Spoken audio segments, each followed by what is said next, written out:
Well, I'm joined right now by Semphis at a Logitech mouse reveal event that I have snuck into specifically to ask esports questions to an esports person. Semphis, I know that we have a mouse here. We'll talk about it in a second, but first I want to talk to you about how you're enjoying the break, because as we film this, it's sort of the beginning of August. Whole CS:GO community's gone on break. What's going on with TSM? Yeah, I mean all the top orgs have kind of like come to an agreement that we're not going to play from August 1st to 14th. So, still death matching and practicing on my own time a little bit, but not.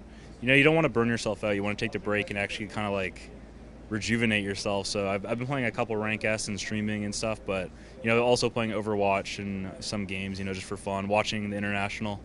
So. I like that your idea of a vacation is still playing CS:GO, sometimes playing other first-person shooters, and watching other esports events. Yeah, I mean, I'm not a huge sport person. I prefer watching like esports, I guess. Yeah. So, yeah, nothing special. I guess I could have gone home, but I was lazy. I mean, yeah, you could have gone home. You could have gone to Hawaii. You could have gone to a variety of different locations, but sitting around, it's nice. So, how about the rest of the teammates? How are they doing? Yeah, FNS went home. Automatic went home, so they were just visiting family and stuff. Everyone's been playing a little bit. Maybe not like 12 hours a day type thing, but everyone's been gaming a bit.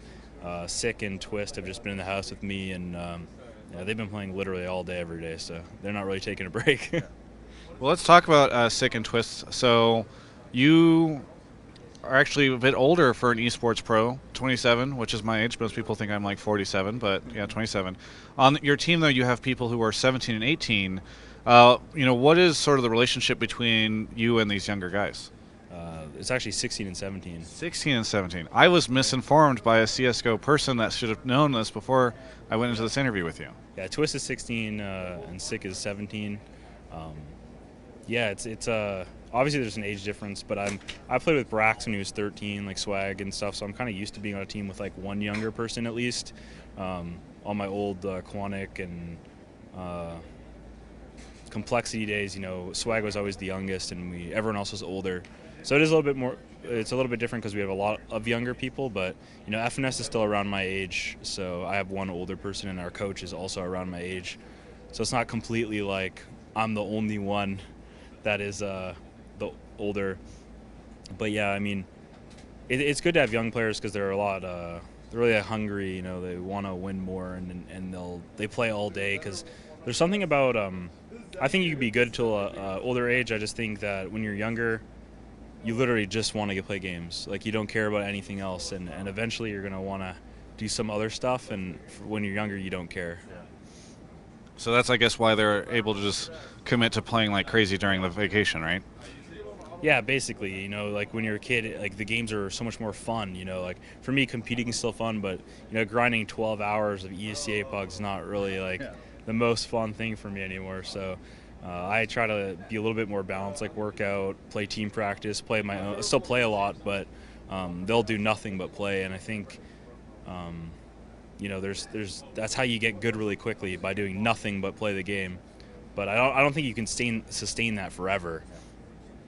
Now, speaking about you working out, staying physically fit, defying the stereotypes around gamers, I was told specifically by a friend of mine that I should ask you, because they were curious, what are the logistics involved in getting frozen lean meals to esports events so that you could eat these things instead of whatever they're serving?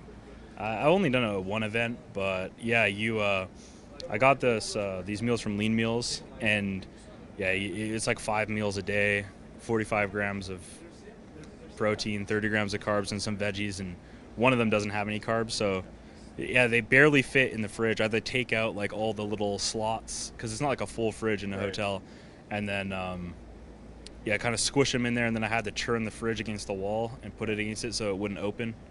But yeah, it worked out. Okay. So at some events you don't have a refrigerator, you're not there long enough for it to matter. Yeah.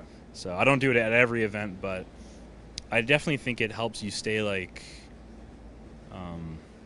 strict with your like diet and stuff. It's much easier than because you're inevitably gonna have to eat like Wendy's or McDonald's or something at some point when you travel. Shifting gears a little bit, and I'll ask you this question kind of quietly because I know your owner and manager are around here somewhere, eavesdropping. But I know that TSM CS:GO team is sort of swinging back into form again. But there was a time where the team looked pretty weak.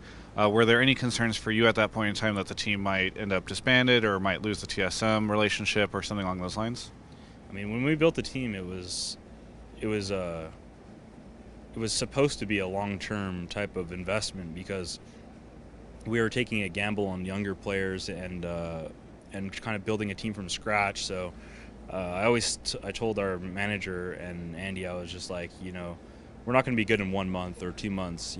I can't tell you when we're going to be good, but it's not going to be instant success. And I actually think we've kind of got a bit better quicker than I thought we would, and we've been able to compete at a higher level quicker than I think most people expected, because we were kind of like rough around the edges when we started. Yeah. But when I don't think people took into account, we were winning literally every scrim when we were practicing. It was just like we couldn't translate it into matches a lot of the time, and that was really hurting us, And once we started getting more confidence and playing a little bit to our strengths more than trying to stick to like a rigid system, it helped us like kind of propel forward. And because we have a lot of talent right on our team, like a lot of very skilled players, so letting talent do what it can do is better than like kind of like restricting them and putting them in a corner and being like, hold a flash out or a nade out. So it was a combination of things, and getting experience from going to some events and stuff. Now, finally, we are at this Logitech event. I think it would be kind of a shill thing to do, just ask you to shamelessly promote this mouse. But I think one thing that is interesting is I actually saw video footage of you helping in the creation and sort of giving active feedback on this. It's also interesting because I think, I tend to cover MOBA stuff more, but we talked a little bit beforehand that in CSGO, the hardware is actually a much bigger factor on your performance in the game, or at the very least, like, it's more involved than it is in other esports. So do you want to talk a little bit about what your involvement was in this? Well, I mean, my involvement probably went even back to when I was on C9, just because I told them kind of, like, this is kind of the mouse that me and Nothing originally pitched to them even back then, but they just weren't in the position to create that mouse then, I don't think. Yeah. So we've been in talks about it for a while, but yeah, it wasn't like we literally went and handcrafted this and was like, this is what we want, but we told them the little things that we didn't like with the 303 and some of their other mice. We told them what we did like. They kind of created, the mouse from some of the input we gave, and, they do some of the other stuff. Like, honestly, no pro gamer will probably ask to have lights on a mouse. Yeah. Personally, that was no programmer's like, what, we need lights. Yeah. We need multiple lights. I mean, some people like it and they think it's cool. I would never add it. But I mean, it's one of the little things. It's not a complaint, Yeah. I turn them off, right. But so they're they do a little bit of their own thing and they take some of the stuff we gave them. So I really liked what they did. I mean, given that you said this was something that you and Nothing pitched to them, do you and Nothing get a cut of every single mouse sold? Because apparently this all formed with your idea.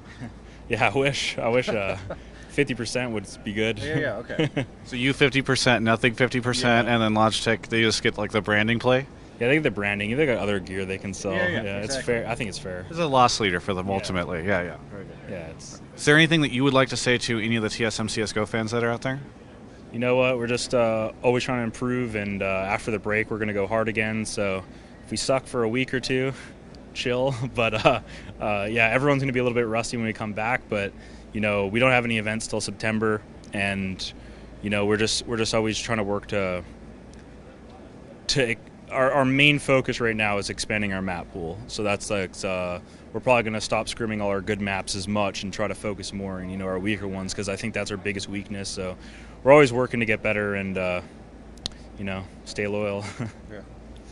Very good. Well, thank you so much for the interview. Best of luck with your frozen meals at events in the future. For everyone else, you can check out the rest of our coverage of all things esports here at Yahoo Esports.